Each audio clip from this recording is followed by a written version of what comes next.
If you've hired an instructor for your music school, you've probably asked yourself at some point, should I classify my teachers as employees or independent contractors?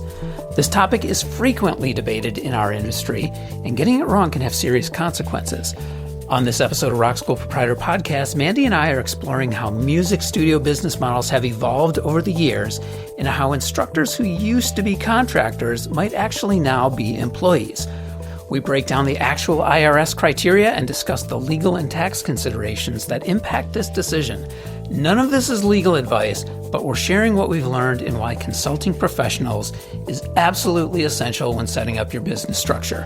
Whether you're just starting out or questioning how you've been doing things, this episode will help you think more clearly about the decisions that affect your entire operation. Stay tuned.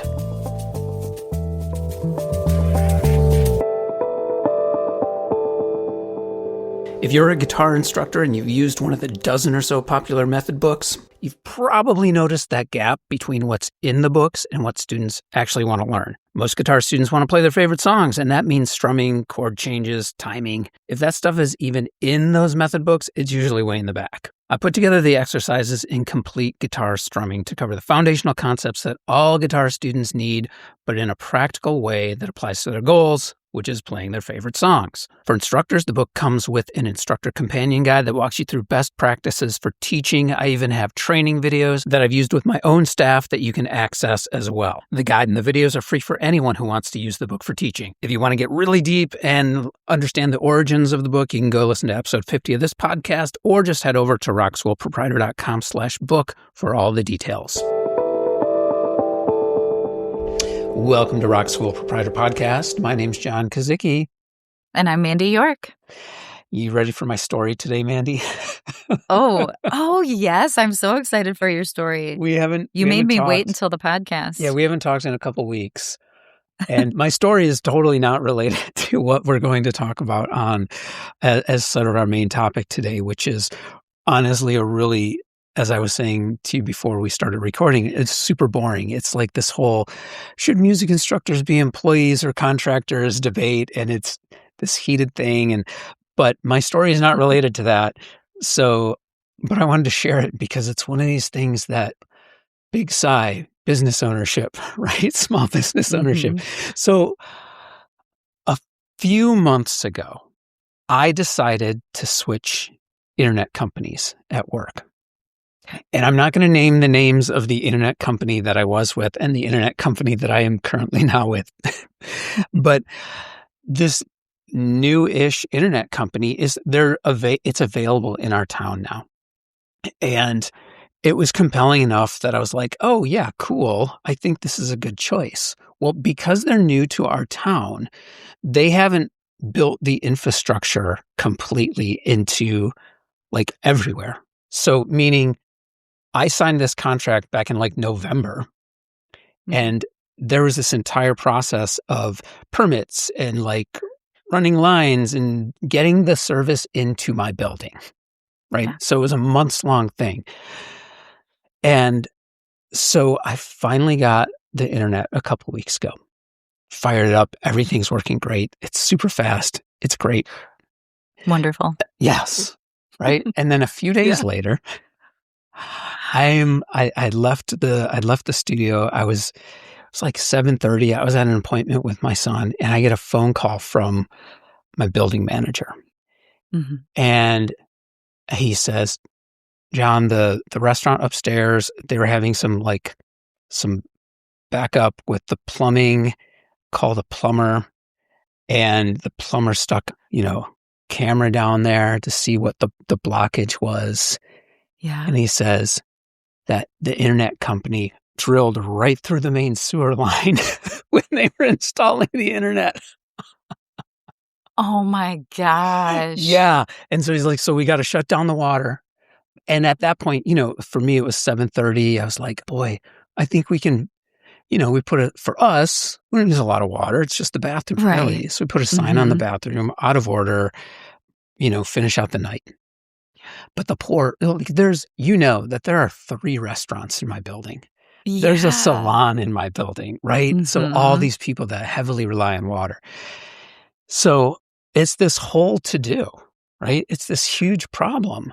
So then I get a text the next morning from the building manager, and he says, they're shutting down Main Street early this morning.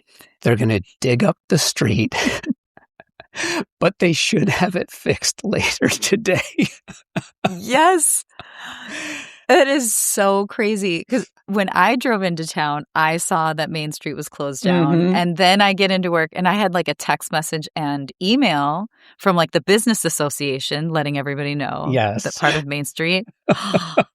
Little did I know it was John Kozicki that Yeah. like created all this upheaval. Yeah. I mean, roundabout way, kind of my fault, but all I wanted was faster internet. Oh my You gosh. know?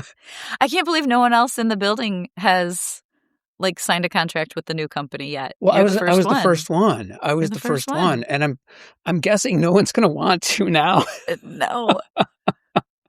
Yeah, I think the street was closed all day. It was. So, It again, was. I mean, I feel sort of bad about this, but, like, they got the water back on in the building. It was probably, like, 3:30 or so, and throughout Oh, the okay. day, I was sort of monitoring, like, "Okay, well, what do we do? Do we shut down for the day?" They said it's gonna be, because we open in the afternoon. They said it's gonna be Mhm. everything's gonna be fixed by that day. And then, it's like kind of a gut punch. The restaurant owner who's right above me, he also texted me in the morning. He's like, "Hey, buddy," because he's got the restaurant upstairs and now he owns the restaurant across the street also. He's like, Yeah. "Hey, buddy, no you need for you to lose business. If any of your employees need to use the restroom, they can come across the street." Yeah. He was that nice about it, and I was just like, Yes. what Oh, he was meanwhile, nice. He knew it was your fault and he w was nice to he you? didn't know at the time. So, yeah, meanwhile, he lost, like, business, Tuesday night, he lost business for lunch service on Bad. Wednesday, you know, and, Oh gosh. yeah, and, like, everything was back on for me by, like, 3:30 and no Mhm. problem, but, oh, ups and downs of business ownership, right? So Yeah, but I yeah. didn't get anything done that day, once that Right. happens, like, trying to I put know, out that's all you're fires. doing. Yeah, Mhm. yeah, Talk about all the different hats we wear. right. Oh, yeah. I've had Right. flooding in my studio. Most recently, I had, like, a light that was, like, strobing Mhm. and just so bad. We did class without any lights on. We just turned them all off. And so stuff happens, right? Yeah, yeah, You roll with yeah. it. So, yeah, it was me the whole time. That is so funny. Oh, I wish I had known. So, this this topic about employees or contractors, are music Mhm. instructors employees or contractors? This is hotly debated in the online groups I've seen. Right. It's Yeah, I've always seen that. hotly debated. So, I'm gonna share my interpretation of it, but I'm gonna put that, like, the disclaimer out there. I am not a tax attorney. I am not an accountant. So, Mhm. you know, don't take my word for it.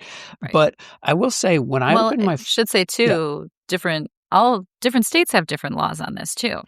So, well, they don't necessarily have different laws as much as they're, like, stricter or more lenient on enforcing this, right? Oh. Oh, So, okay. I'm gonna look at it from and I should say, like, for our international listeners, this is, like, kind of a US thing. Our IRS sort of presents the laws here, or the rules or the guidelines or whatever. So, when I started my first music school and I I got an accountant and started talking with him about how I run my business, he did question me about it, and I will say, like, when I started that first music school, I was paying my instructors as contractors, and when I was talking with him about it, he sort of questioned me. He's like, "Oh, yeah? Are you sure?"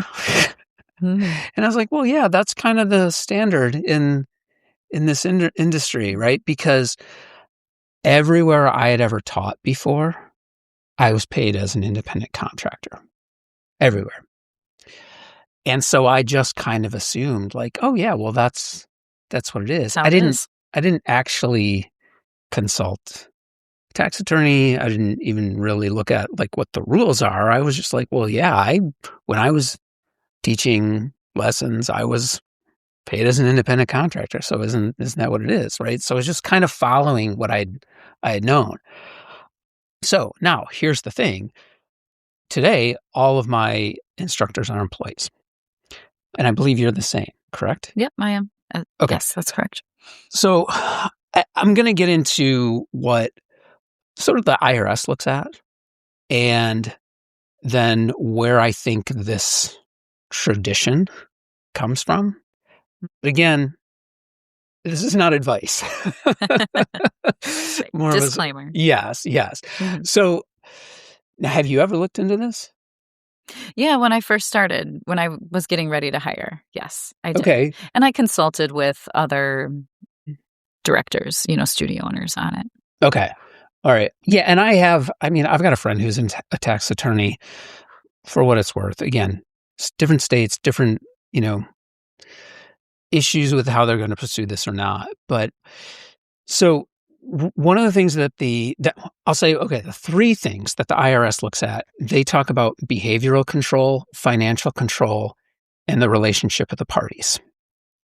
So breaking each one of those down, behavioral control looks at whether the music school is dictating how the work gets done.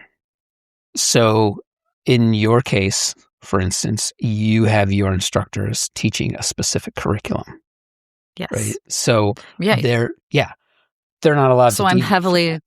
exactly, yes. Mm-hmm. What they're teaching is very specific and is directed by me and Music Together. Right. So basically, you as the business owner, you're telling your instructors how to teach, what curriculum to follow, when to show up, right? So Yeah. that's one of the things that the IRS looks at in that relationship between employer and employee.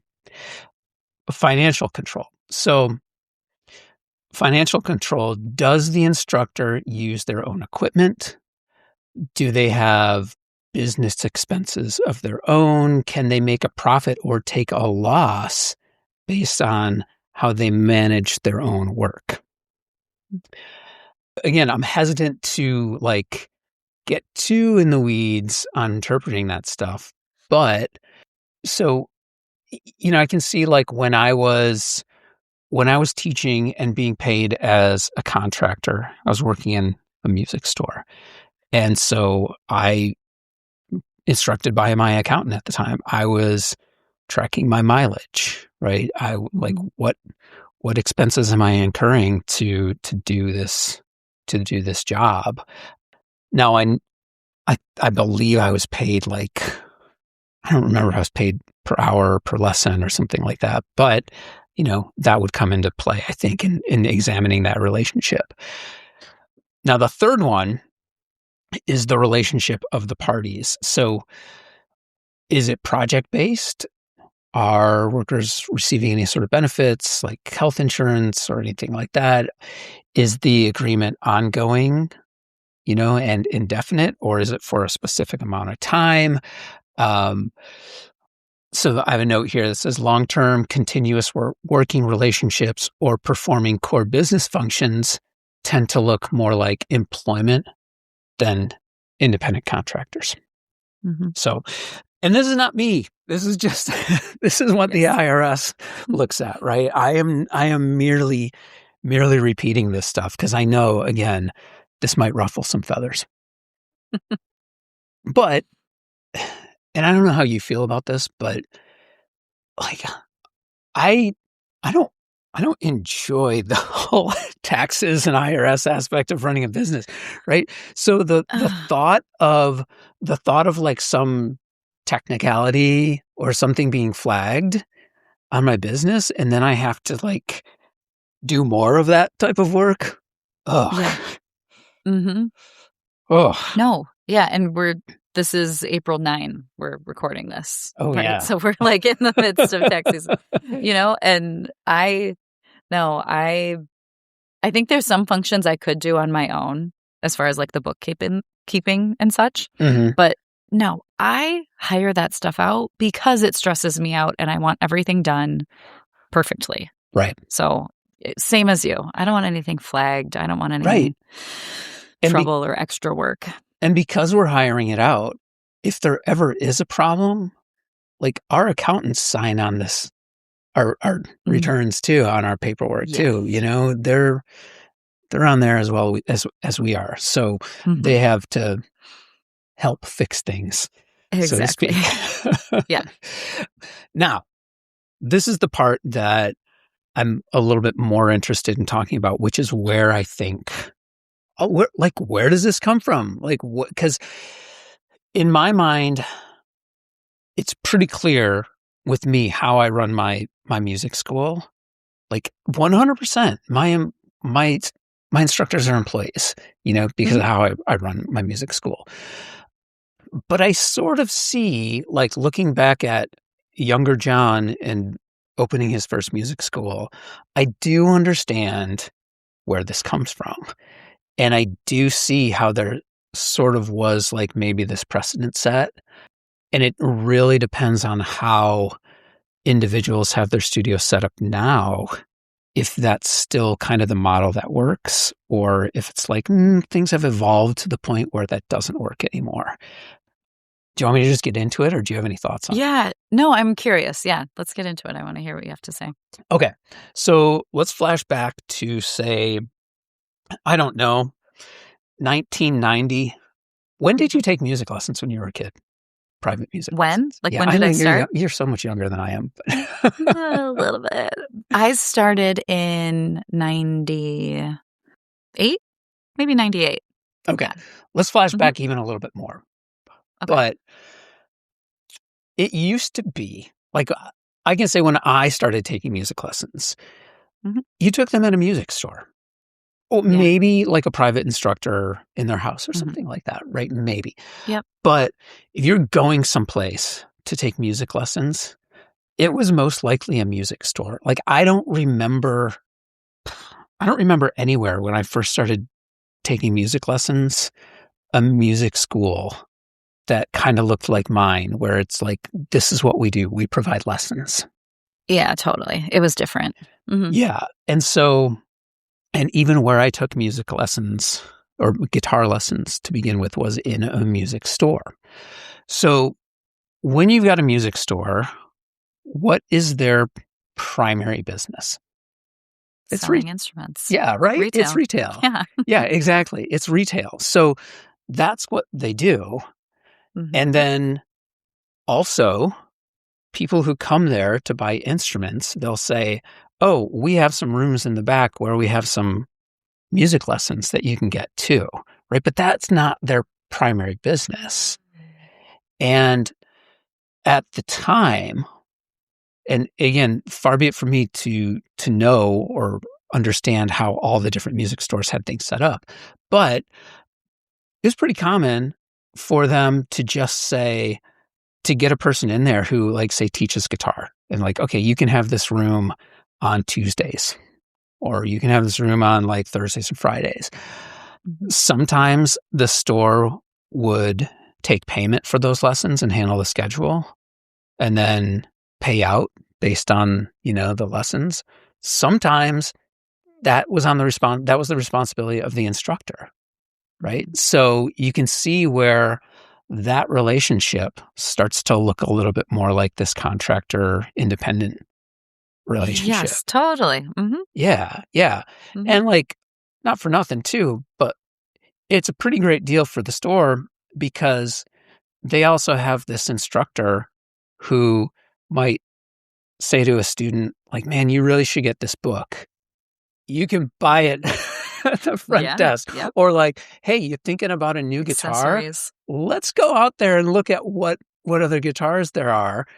And so the music store, not only do they have this extra income coming in from lessons that they have to do pretty much nothing for, but they also have this free salesperson who now they don't even have to pay a commission to, right? Because the instructor is selling instruments to the students. So But like, point being, music store's main business is retail, and the lessons were like something else. And so there was definitely a difference in how the instructors were paid versus, say, like their salespeople or front desk people or other people who work there. So I think that is where it comes from, right? But over the years, what's happened is that there's been less and less music retail stores. A lot of that stuff goes online, but there's still a huge demand for music lessons. Mm-hmm. And that's where that shift starts to happen, where you start to see places that just offer music lessons and sometimes maybe a little bit of retail or maybe no retail at all, like, Yeah, like a like what lot you're of doing. places. Mm-hmm. Yeah. And then and I can speak for myself. I mean, like, because that is my business, I'm not really concerned about like the quality of the lesson experience, right? So I have Oh, yeah. a lot of things in place where, okay, this is what I need my instructors to do. This is how I need them to operate. We've got certain curriculum that we use. So that starts to look a lot less like that contractor relationship where the instructor in the back is just kind of doing whatever they want. And the store owner is like, all right, that's fine. Whatever. Yeah. Yeah. I had not thought about that before. Kind of that history of how things have evolved. It Um, makes a lot of sense. so I see how that can carry over. Mhm. And you can maybe think like, oh, like I did. Well, I was paid as an independent contractor because I started teaching in stores, right? Mhm. Yeah. Yeah, but I think as things evolved, it definitely changes. So I think there's still room for it. I think you can still have a music school and still have contractors. But I do think it's important to sort of look at that relationship and decide, what is this situation? You Really. know? Yeah. Mhm. Yeah. Yep. Yeah. Because I don't think I want to tangle with the IRS on something like this. Uh, Absolutely not. No. Nope. I think maybe uh, what do you think in having employees as employers instead of private contractors kind of feeds into the culture that you create too, Hmm. right? Feeling more like we've talked a lot about how important it is that we are training our instructors in a specific way to preserve the culture of our studio, right? So we're Yeah, being very specific with them, and I think having them as employees makes that relationship very clear, and I feel like I very much feel like we have a good team and we're all on the same page. A private contractor, like you said, there's room for that and that it makes sense in some cases, but to me a private contractor is, you know, doing things in their own way, right? Teaching in sure, their own way. So, sure. Well, and yeah, like 100%, I could never, like, by these guidelines, right? mhm. I have to have my instructors interacting Yeah. in order for Yeah. my band program to work, right? I Mhm. have to have that relationship supported. I have to have them all communicating, and that, just by design, is not you Mhm. know? So, Exactly. like, Yeah. if I need these bands to function the way that they're supposed to, well, then the one instructor who's coaching the bands has to be able to work with the instructors of each one of those kids in their private lessons to make sure that we're all reaching the goals. So by design, it just, like, for me, it just wouldn't work. Yeah. Yeah. Yeah. Now, I'm going to tread lightly again here too. So, I mean, cases for setting your studio up for as like an independent contractor studio. I mean, number one, there'd have to be an actual contract, like Mhm. like a written this is what I'm doing. This is what you're doing. These are your responsibilities. These are my responsibilities. So that agreement has to be in. I don't, and I'll be completely honest about this one. I don't know how like liability insurance might work in those situations. Yeah. I mean, I know how it works in my situation Mm-hmm. because my insurance guy told me this is what you need. Exactly.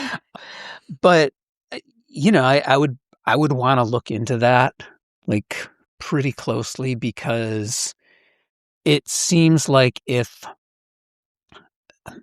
again, treading lightly, consult experts. I'm not an expert, but if you've got someone working for you independently and working with kids, I sort of feel like they might have to carry their own liability insurance in addition to whatever like me as the studio owner was carrying. Mm-hmm. I'm not sure. Yeah. And maybe someone who does have their studio set up like this would know better than I would. I'm not sure. I'd welcome feedback on that because I just don't know. And then I think it goes without saying background checks, but Always. yeah, we did that Always. anyway. Yep. Yeah. Mm-hmm. Yeah. What a weird, Yeah. boring topic, right? Yes. You're right, though. It is debated all the time. It you know? is. Yeah. But it does make me wonder, like, is it debated? Is the debate like a valid debate, right? Based on how people have their studios set up? Or is it debate based on like this history that I was talking about? You know? Yeah. Things evolve, things change. I don't know the Mhm. answer. I really don't. I think the example you gave was really interesting. Like I said, I hadn't thought about that before. There's The I way mean, it's evolved. there are other industries that I think deal with this same thing. Like, I don't know anyone who runs a dance school, but I know when my wife used to dance when she was younger, and I think she said her sister taught at the dance school and similarly was paid as an independent contractor. Mm. My daughter now works as a teacher at a gymnastics gym. Mm-hmm. She's paid as an employee. Mm-hmm. So, I think there's other industries that deal with this. I'm not sure.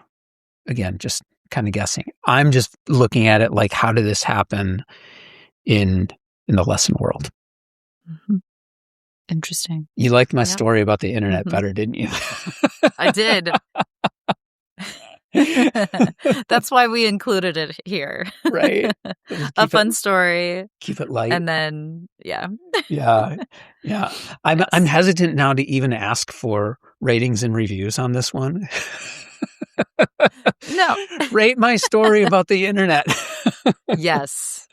Give me a review about that. But also, hey, give us the feedback on this topic, though. If we for missed sure. something, like, we love to get that feedback. If I'm wrong, I will totally admit it, right? Yeah. 100%. Sure. Yeah. Or tell us why. Yeah. This is just my interpretation. This is what like I know works for me. This is my understanding based on like the professionals that I have talked to. But again, disclaimer, I'm not a professional. Yeah. Yep. Yeah. And bottom line is we do all kind of run things differently, and it's important to talk to your tax accountant. Mm-hmm. Yes, 100%. Get some professional advice on this stuff.